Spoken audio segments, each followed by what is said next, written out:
तो 8 दिसंबर को किसान भारत बंद करने वाले हैं और ऐसे में सबसे बड़ा सवाल जो है वो कई लोग उठा भी रहे हैं, वो ये है कि इस आंदोलन में आखिर ज्यादातर पंजाब और हरियाणा के ही किसान क्यों हैं।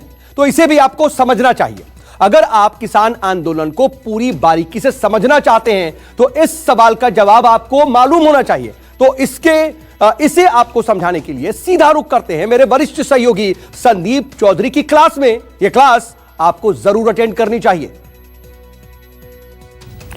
अब यहां पर राजनीति से प्रेरित है यह आंदोलन, यह आरोप भी लग रहे हैं। बीजेपी के लोग कह रहे हैं ये किसान जो हैं ये कांग्रेस के किसान हैं।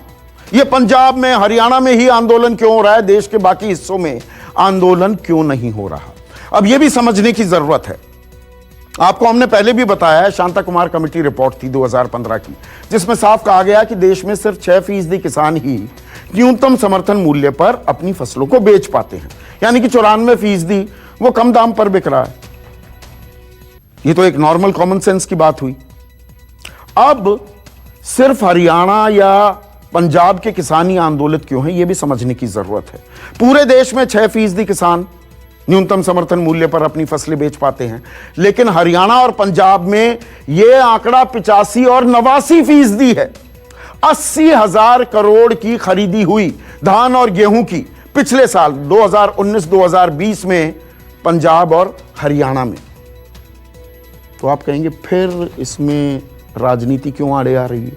दरअसल इसमें खेल क्या है, देखिए बाकी हिस्सों में मंडी व्यवस्था या तो चरमरा गई है। अब आप बिहार का उदाहरण लीजिए, 2006 में एपीएमसी एक्ट हटा दी गई थी, वहां मंडियां ही नहीं है।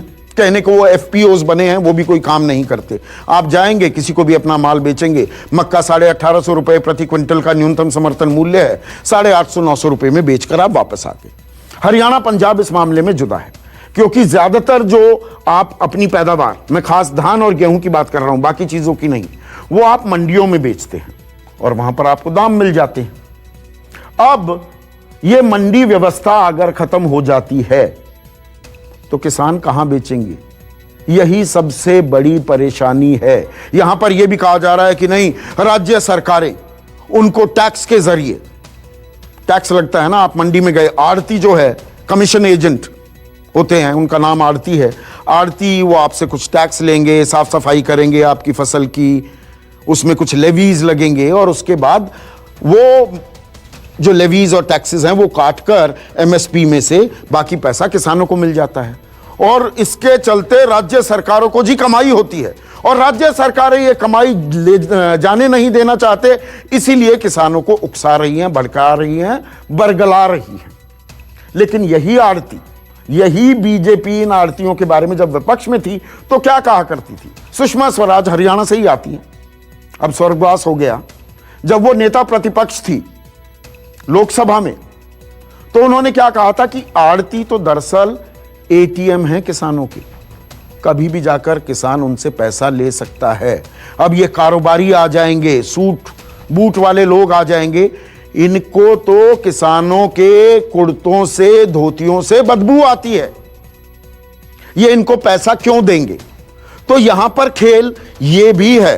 और पंजाब और हरियाणा थोड़ा अलहदा कैसे हैं, जुदा कैसे हैं बाकी राज्यों से, यह भी आपको समझने की जरूरत है। नमस्कार, मैं हूं मानक गुप्ता। अगर आपको हमारा ये वीडियो पसंद आया हो तो इसे लाइक और शेयर जरूर करें और हां, हमें सब्सक्राइब और फॉलो करना ना भूलें ताकि आप देश और दुनिया की कोई खबर मिस ना करें। तो जुड़े रहिए हमारे साथ और देखते रहिए News 24।